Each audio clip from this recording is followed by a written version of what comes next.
Hey, good afternoon, LNAP Psych test takers. Hey, if you want to get out your AP learning targets for chapter 5 and 6, okay? So we did 4 yesterday, so we're gonna do 5 and 6 today. And this is a long way ago, so we have to think way back to first semester. So this is in perception. Okay, so 5 and 6. We already did chapter 4. Okay. All right, so chapter 5 is sensation, and then chapter 6 is perception. But we did them together as one kind of chapter because in a lot of curriculums, textbooks, they're united, and in AP, they're united as well. And probably in most college curriculums, as in with Rockhurst, they're combined. Okay, all right. So make sure you look at your AP learning targets; they're together. Okay, so it says 5 and 6, sensation and perception. Okay, make sure you look at this because I'm going to talk about the 2 essential questions later, but I think they're very, very important and could be the context of one of the tasks for the question 1. Okay, all right. Okay, so look at your AP learning targets, and then I will tell you that this is a vocab chapter. Okay, so most of the time you're going to get vocab from these 2 chapters as part of one of your tasks. Okay, so the 2 essential questions kind of are really the big concepts that you need to know, but the rest of it is going to be vocab. So this would be a chapter which I would really, really focus on the vocab and just kind of knowing what it is. Now there are a lot. Chapter 5 is pretty big because it's all about the senses and sensation. Chapter 6 is very, very short, and really there's probably only 2 terms you need to know from there, which I have down here. Okay, all right. All right, so let's get going. So make sure you have access to your AP notebook, and you can look over the vocab. All right, because I think that's probably what's going to happen. They could use one of the essential questions for the foundation or the premise of question 1, but generally they're going to use vocab. Okay. All right. So let's review. Make sure you know the difference between sensation and perception. Okay. And that you know the background on both processes. So again, sensation is basically my senses gathering information. So it's the input process of information processing. So my senses are constantly gathering input or information from the environment and bringing it into my brain. Okay. That's sensation. So sensation, again, if you remember, is basically what sense am I using to gather information. So if you remember the videos and things, activities we did to label sensation and perception, sensation was always what sense was I using? Was I using sight, hearing, taste? That's all it is. Perception then is what you think, okay? Perception is the processing part of that. Okay, so senses bring in the input and then my brain processes it, okay? So what you think, feel, remember, anything in the process of analyzing the sensory information, that is called perception, okay? So if you remember, we all probably, like when we watch the videos, we all had the same sensation because we're all using the same sense. Perception is vastly different, right? It is affected and impacted by the environment, okay? Nature, nurture, my culture, my experience, right? That's all makes up my perceptual set. Okay, so again, sensation and perception. Sensation is just going to be a few terms, right? You're just going to name the sense. But perception, you could write a page or a paragraph. Okay, all right. So if you're watching this live stream or this video later, your sensation is vision. Hopefully, some of this stuff you're perceiving as being familiar and that you remember it because it is a long time ago. Okay. All right, sensation, perception. Okay. Then a big one is bottom-up versus top-down processing. And this is its own question, own AP learning target. So again, kind of can be confusing, but we pounded this home when we covered these 2 chapters. So hopefully, again, sensation and perception, the process can be either bottom-up or top-down, okay? Bottom-up is the way in which we just talked about it. My senses bring in input, and then I process it, creating a perception, okay? And that's the way that we used to believe that it only. Now we know that perception can start in the brain. and then can lead to sensation, and that is called top down. So again, I think we use the example of pain. You know, if I hurt myself, if I'm in an injury. By the way, I watched last night the if you're a Chiefs fan, I watched Project 11, the ESPN 30 for 30 documentary on Alex Smith and his injury. Man, just a great special, great documentary. But you know, he compound fractured his leg, so he gets sacked in the game, right? Okay, and then you know he says he doesn't know, remembers sensing and perceiving pain. So that would be feel, right? Touch. So touch is going to send him from his touch receptor is going to send it via input into his brain, and then he's going to process and perceive pain. Okay, all right. That's bottom up. Okay, senses bring it in, and we process it and get a perception. Top down then is I can create pain in my brain.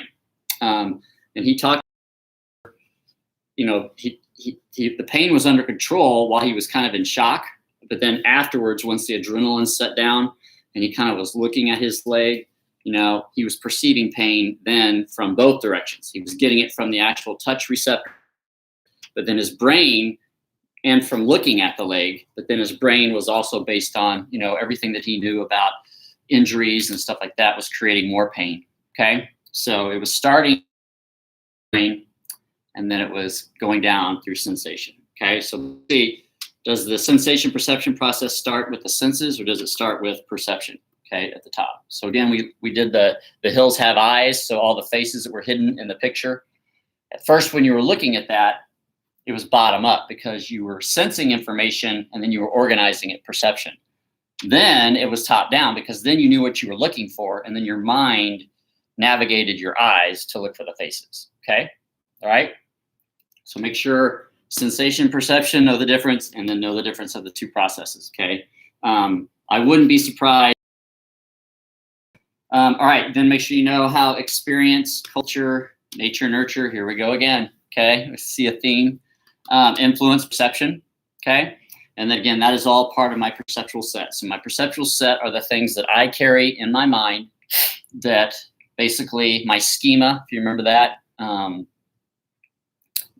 my experiences, how the culture influences me, what I know about culture, my nurture, nature, you know, those are going to create the lens in which I see everything through, or that creates my perception. Okay, so all of this stuff. Let me read these to you.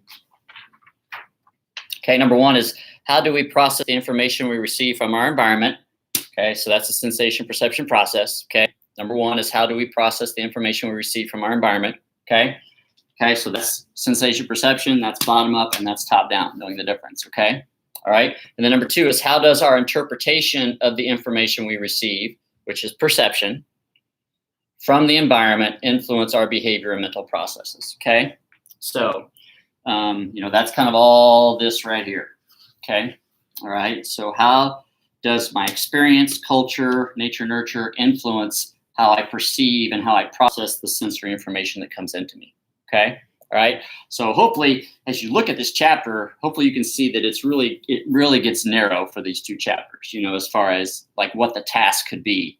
It's either just going to be a vocab task, simply apply this to the fundamental question, or it's going to be something along probably right here. Okay.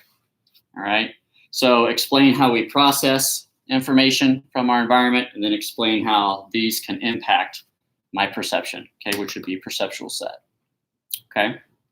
So we all have unique things in our perceptual set that control the way that we perceive, that we see the world around us, our schema. Okay. Now, what is in there? It's my opinions, my attitudes, my experiences, my culture, influences, nurture, okay, my nature, you know, that's all there. Okay. All right. So make sure, again, I would highly make sure you look at your two essential questions. Okay. Make sure you can answer them, and then look at your vocab. Okay. We talked about perceptual set, and the last term is transduction down there. Okay. Which is this. Okay. So transduction, again, is the neurological process of, again, my senses pick up energy. If you remember that, we put a chart down of what type of energy each sense picks up, okay? So my eyes pick up light waves, right? My taste buds pick up dissolvable chemicals, okay? My brain can't read any energy that my senses pick up from the environment, all right? So in my brain and in the nerves attached to my brain for each sense, I need a process, a neurological process that changes the energy that my senses pick up into a neural code that can be passed along my brain and upon my neural networks, okay? That is called transduction, okay? So my sensory, if I'm doing bottom up, my sensory information comes in for my input, and then then transduction occurs and changes that input into a neural code that can be passed along my brain for me to have perception, okay? Right? If it's top down, then I don't really need transduction because it's going to start in my brain, okay? And then I'm going to have a neural code information passed, and then that will navigate my senses. And then when my senses come back, they'll have to be transduction, okay?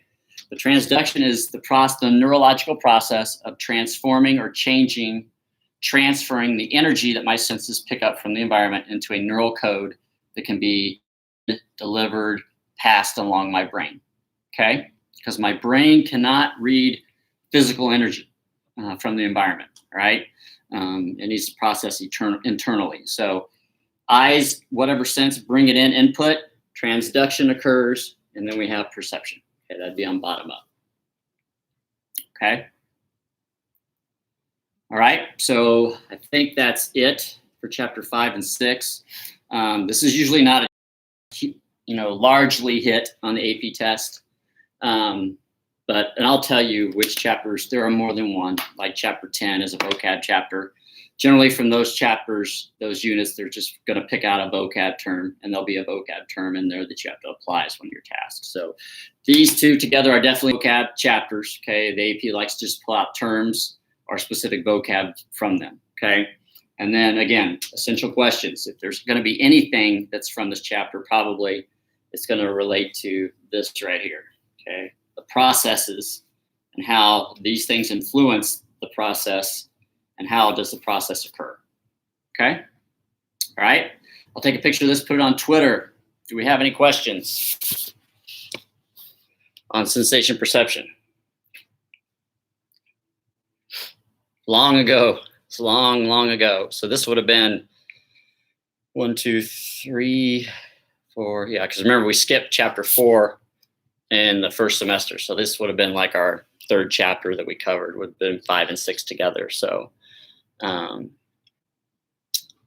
yeah, okay. So this is where we covered synesthesia. Remember that, a SEPA disorder, the people that can't feel pain. So in case they ask you a disorder, as that is learning target.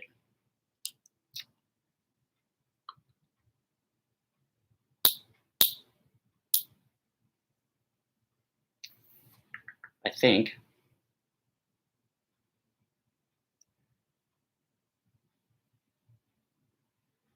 Okay. All right. All right. Hey, have a good day. Tomorrow we will do on number 7, AP Learn, we'll do 7 and 8. Okay. And then we'll do 9, 10, and 11 on Thursday. That's all one under cognitive, and that's a big one. We'll talk about that one. And then we'll do 12 and 13 together, and then we'll do 14 and 15 together. So we still should be done. The last covering curriculum should be on Tuesday, the May 12th, the seniors' last day. And then we'll spend the rest of that week just prepping, and I'll give you possible questions and stuff like that. Okay? All right. Have a good afternoon. Enjoy the sun.